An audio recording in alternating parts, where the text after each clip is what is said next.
सहनाववतु सहनो भुनक्तु सह वीर्यं करवावहै तेजस्विनावधीतमस्तु मा विद्विषावहै। ओम शांति शांति शांति। सर्वेभ्यो नमः।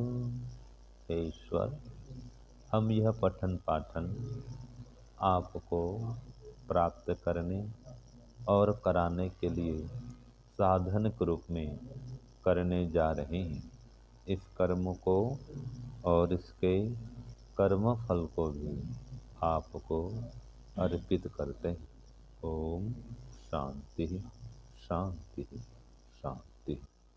सबको सादर नमस्ते जी। हमारा वैशेषिक दर्शन का पाठ चल रहा है, जिसमें तृतीय अध्याय का प्रथम आहनिक हम शुरू किए थे।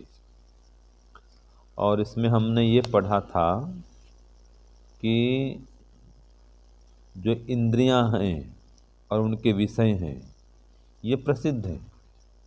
ठीक है, जैसे कि नासिका इंद्रिय है, इसका विषय क्या है? गंध ग्रहण करना। नेत्र इंद्रिय है, रूप ग्रहण करना। ये सब विषय जो हैं प्रसिद्ध हैं। और इन्हीं इंद्रियों से जो ज्ञान प्राप्त होता है, इस ज्ञान को ग्रहण करने वाला कौन है? आत्मा है। तो इनके माध्यम से जो ज्ञान होता है वो ज्ञान ही आत्मा को सिद्ध कराता है। ठीक है ना? ज्ञान गुण किसका है? आत्मा का है। यहाँ तक हम पढ़े थे। और शरीर में ये शक्ति नहीं है कि स्वयं ज्ञान प्राप्त कर ले बिना आत्मा के, ये संभव नहीं है। ठीक है जी। आत्मा है शरीर में तो अनुभव करेगा, वो भी आत्मा अनुभव करता है शरीर के माध्यम से। तो ये हम पढ़े थे। तो सूत्र संख्या 7 तक हमने पढ़ा था ना। हाँ, आगे सूत्र आ रहा है 8। बोलिए। अर्थांतर ही अर्थांतरस्य अनपदेशः। देखिए, ये जो सूत्र, इसका संबंध ऊपर से है। ऊपर में एक बार क्या कहा था? पूर्व पक्षी ने कहा था कि ये पृथ्वी आदि भूतों में चेतना सूक्ष्म रूप से है। ठीक है, वही शरीर में प्रकट हो जाती है, ये कहा था। इसने कहा नहीं, ऐसा नहीं है, वो अलग है। जो चेतना है वो आत्मा की है, शरीर की चेतना नहीं है। तो ये हमने पढ़ा था। तो देखो, अर्थांतर ही माने कोई एक वस्तु दूसरे वस्तु से भिन्न है। जैसे कि इंद्रियां भिन्न है, आत्मा से इंद्रियां भिन्न है और आत्मा इंद्रियों से भिन्न है। तो ये जो आत्मा है ये सिद्ध करता है कि भाई इन इंद्रियों से आत्मा सिद्ध पृथक होते हुए ज्ञान को अर्जित करता है। ठीक है, तो इंद्रियों से पृथक है क्योंकि इंद्रियां जड़ पदार्थ हैं, आत्मा चेतन पदार्थ है। तो उनसे पृथक होता हुआ, अलग होता हुआ ये सिद्ध कर देता है कि आत्मा ज्ञान को ग्रहण करने वाला है। तो अब प्रश्न आता है कि क्या कोई एक वस्तु, सूत्र 8 में आ रहा है, पहले समझिए फिर लिखाऊंगा, कि क्या कोई एक वस्तु दूसरी वस्तु से भिन्न मात्र होने से उस दूसरी वस्तु को सिद्ध कर सकती है? ये प्रश्न आएगा। तो लिखो सूत्र 8, इसका प्रश्न, क्या कोई एक वस्तु, प्रश्न 8 लिखिए, कोई एक वस्तु, क्या लिखे? क्या कोई एक वस्तु किसी दूसरी वस्तु से भिन्न मात्र होने से, किसी दूसरी वस्तु से, क्या कोई एक वस्तु किसी दूसरी वस्तु से भिन्न मात्र होने से,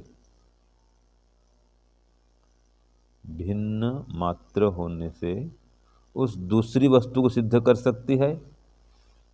उस दूसरी वस्तु को सिद्ध कर सकती है, यह प्रश्न हुआ।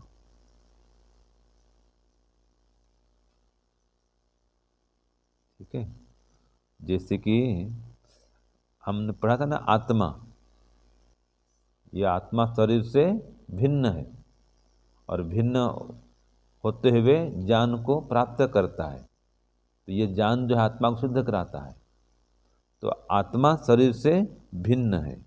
तो अब इसी से मिलता जुलता ये प्रश्न कर रहा है कि क्या कोई एक वस्तु है दूसरी वस्तु से भिन्न हो जाए, तो भिन्न होने मात्र से क्या दूसरी वस्तु सिद्ध कर सकती है? तो उत्तर दिया, देखो इसी को दोहराओ, नहीं। क्या के जगह में नहीं कर दो। प्रश्न में क्या था? क्या कोई एक वस्तु, अब इसको करो नहीं। कोई भी एक वस्तु, अब कर दो कोई भी एक वस्तु, या कोई भी वस्तु, कोई भी वस्तु, अब उतार दो प्रश्न को। कोई भी वस्तु कोई भी एक वस्तु करो, कोई भी एक वस्तु किसी दूसरी वस्तु से, उत्तर है कोई भी एक वस्तु किसी दूसरी वस्तु से भिन्न मात्र होने से, भिन्न मात्र होने से उस दूसरी वस्तु को सिद्ध नहीं कर सकती। ये उत्तर है। जो प्रश्न में है वही है, इसमें जोड़ना है कि सिद्ध नहीं कर सकती है। उसमें क्या था? क्या सिद्ध कर सकती है? तो उत्तर क्या जाएगा? सिद्ध नहीं कर सकती।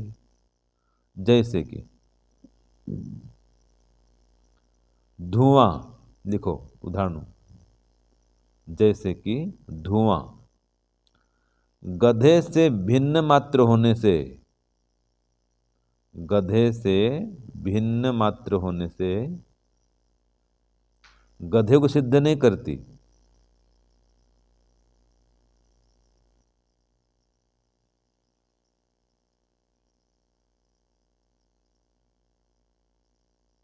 ठीक है, किंतु अग्नि को सिद्ध करती है।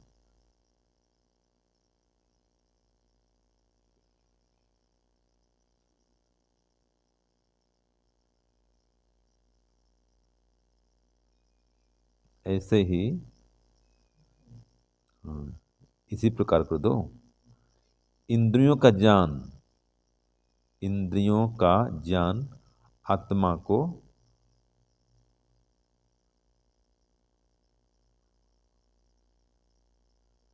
या इंद्रियों से होने वाला ज्ञान आत्मा को सिद्ध करता है। इंद्रियों का ज्ञान सिद्ध करती होगा ना, इंद्रियों का ज्ञान आत्मा को सिद्ध करती है। ठीक है, माने इंद्रियों से जो ज्ञान प्राप्त होता है ना, वह ज्ञान आत्मा को सिद्ध करती है। तो अर्थांतर होने मात्र से कोई सिद्ध नहीं करती वस्तु, उसका संबंध होना चाहिए। जैसे कि धुआं और अग्नि दोनों अर्थांतर हैं, लेकिन फिर भी जो धुआं है अग्नि को सिद्ध करती है और गधे को सिद्ध नहीं करती, वो भी दोनों अर्थांतर है। अर्थांतर माने भिन्न वस्तु, तो धुआं भिन्न है और गधा भिन्न है, लेकिन भिन्न होने मात्र से धुआं गधे को सिद्ध नहीं करती है।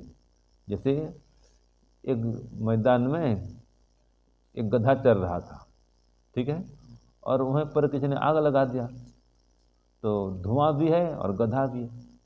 तो कोई देखे, हाँ भाई देखो, जहाँ जहाँ धुआं वहाँ वहाँ गधा, तो ऐसा कहना ठीक है क्या? नहीं है, क्योंकि और देखता है अन्यत्र, भाई गधा तो है धुआं नहीं है, या धुआं है तो गधा नहीं है। ठीक है, तो वो हेतु नहीं बनता। गधे और धुएं कोई संबंध नहीं है, लेकिन अग्नि और इसमें संबंध है। किसमें? अग्नि धुएं में संबंध है। तो जहाँ जहाँ धुआं वहाँ अग्नि होगी होगी। ठीक है, ये हो गया सूत्र 8। अब चलो सूत्र 9, बोलिए। संयोगी समवायी एकार्थ समवायी विरोधी च। अब देखो, इसमें हेतु 4 प्रकार का बताया है। इसमें जो आया था ना, जो धुआं है वो हेतु है, अग्नि को सिद्ध करने के लिए हेतु का काम करता है। अर्थांतर है ना भाई, तो अर्थांतर होते हुए भी वो हेतु है, तो जो हेतु होता है वो सिद्ध करता है। तो अब प्रश्न आ रहा है, हेतु कितने प्रकार का होता है? जैसे कि धुआं हेतु है ना सिद्ध करने का अग्नि को, तो ये हेतु कितने प्रकार का होता है? तो यहाँ पर कहा है 4 प्रकार का होता है। लिखो लिखो प्रश्न पहले, हेतु कितने प्रकार के होते हैं, या हेतु कितने प्रकार का होता है?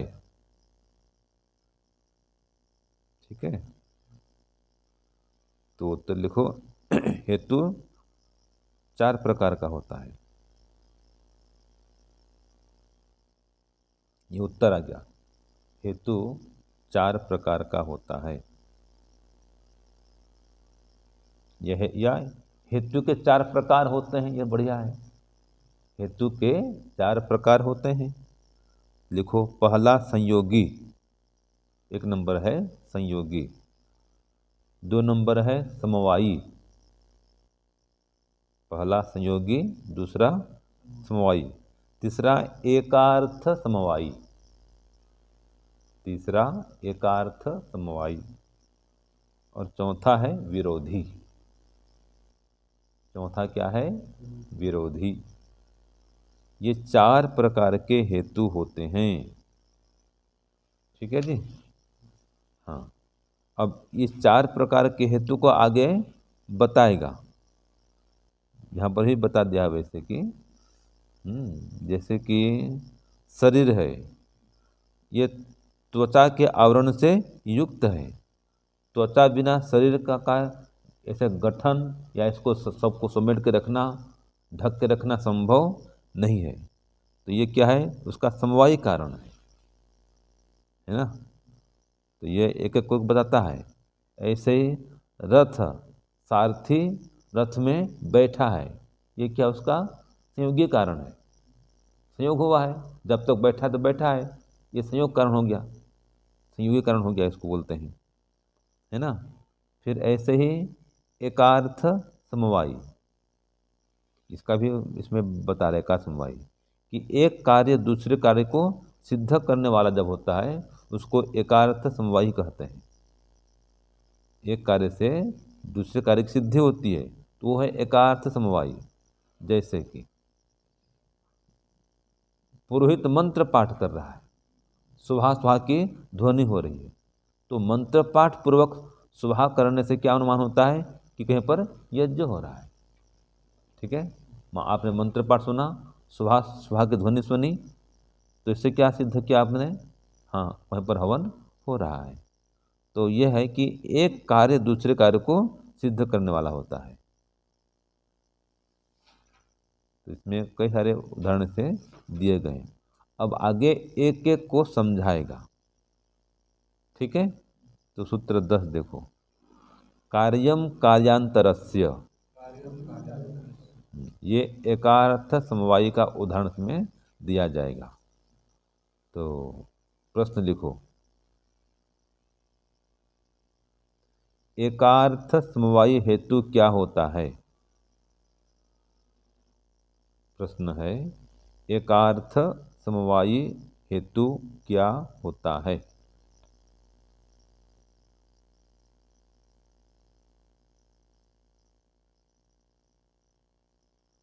उत्तर लिखो। एक कार्य को नहीं, एक कार्य दूसरे कार्य को, एक कार्य दूसरे कार्य को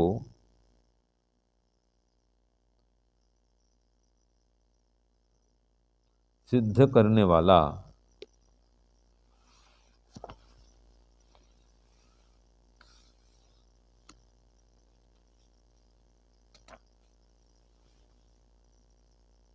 क्या लिखे?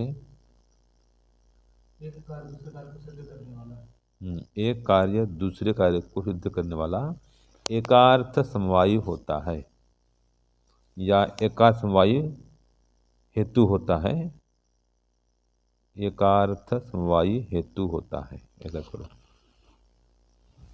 हेतु लिखे थे ना प्रश्न में।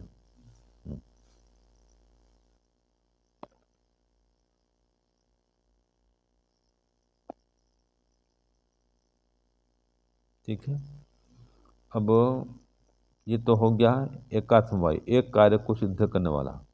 जैसे कि वस्त्र का कोई रूप है तो वह तंतु के रूप का सिद्ध करने वाला होता है। ठीक है, अगर हमारे ये वस्त्र लाल वस्त्र है तो तंतु कैसे होंगे? लाल होंगे। और वस्त्र का जो स्पर्श है, अभी देखो ये स्पर्श कार्य जो है वो भी तंतु के स्पर्श को बतलाता है। तो तंतु का स्पर्श अगर जैसे कठोर मान लीजिए तो वस्त्र का स्पर्श कैसा कठोर होगा, और वस्त्र का स्पर्श कठोर रहा है तो तंतु भी कठोर होगा। अगर तंतुओं का स्पर्श कोमल होगा तो वस्त्र का स्पर्श भी कोमल होगा। तो एक के द्वारा दूसरे का ज्ञान कराना यह एकार्थ समवायी हेतु होता है। ठीक है, ये तो हो गया हेतु। अब आगे आ रहा है विरोधी हेतु। ठीक है, तो प्रश्न लिखिए, सूत्र 11, 12, 13 का इकट्ठा प्रश्न आएगा। विरोधी हेतु के कुछ उदाहरण प्रदान करो। विरोधी हेतु ब्रैकेट में कर दो विरोधी लिंग।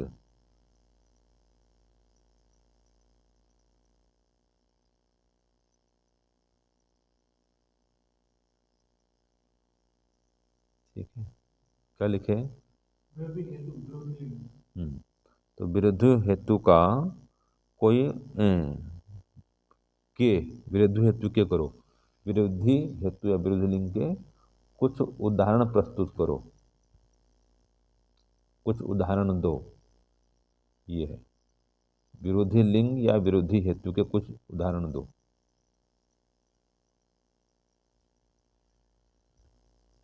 तो उत्तर लिखो,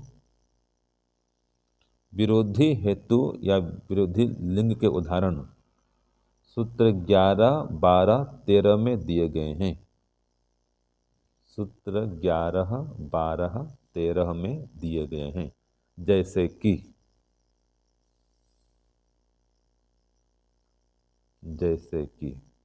सूत्र 11 लिखो, विरोधी अभूतम भूतस्य। सूत्र 11 लिखो जो देख करके, विरोध्य भूतम भूतस्य। हाँ, माने विरोधी अभूतम भूतस्य है ये सूत्र 11। इसका अर्थ लिखिए उसी के नीचे, सूत्रार्थ लिखो। प्रश्न के उत्तर में सब इकट्ठा आ जा रहा है, ठीक है ना ये। तो सूत्रार्थ 11 लिखो, अविद्यमान वर्षा, अविद्यमान वर्षा, विद्यमान वायु और अविद्यमान वर्षा, विद्यमान वायु और बादल के संयोग का, बादल के संयोग का विरोधी हेतु है, विरोधी हेतु है।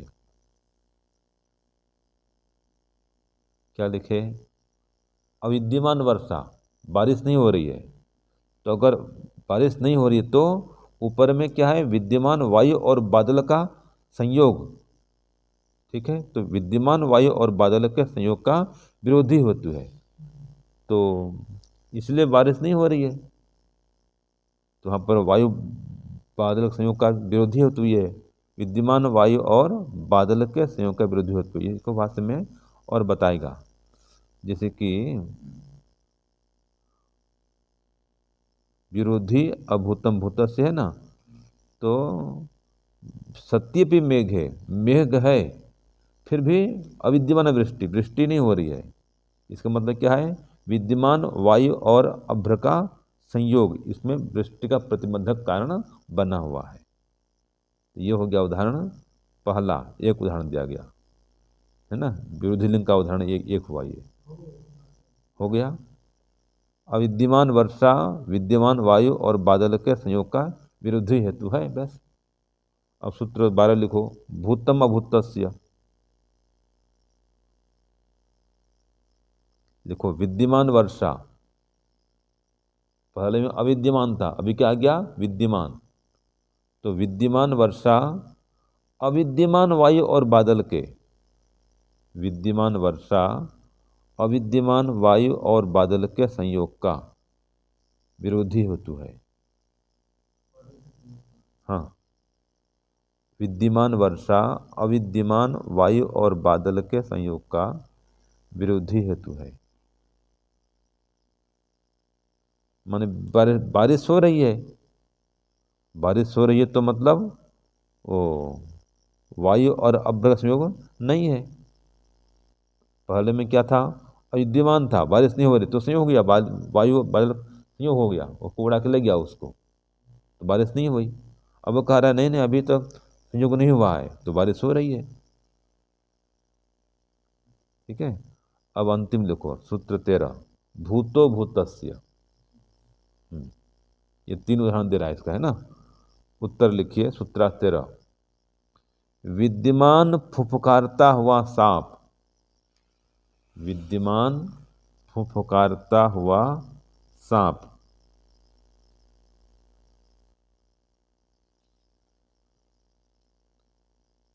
झाड़ी में विद्यमान नेवले का, झाड़ी में विद्यमान नेवले का विरोधी हेतु बराबर लिंग है।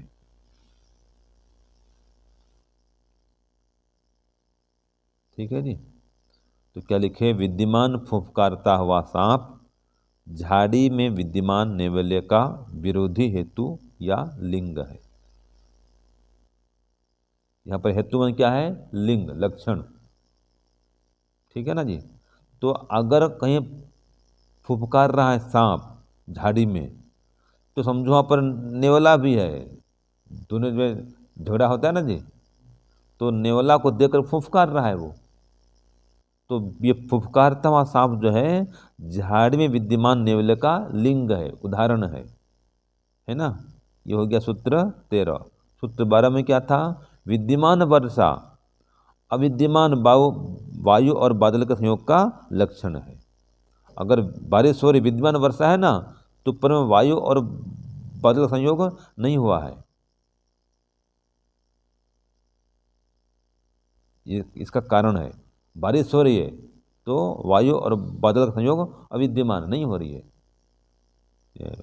बारिश नहीं हो रही है तो संयोग भी नहीं है बादल वायु का।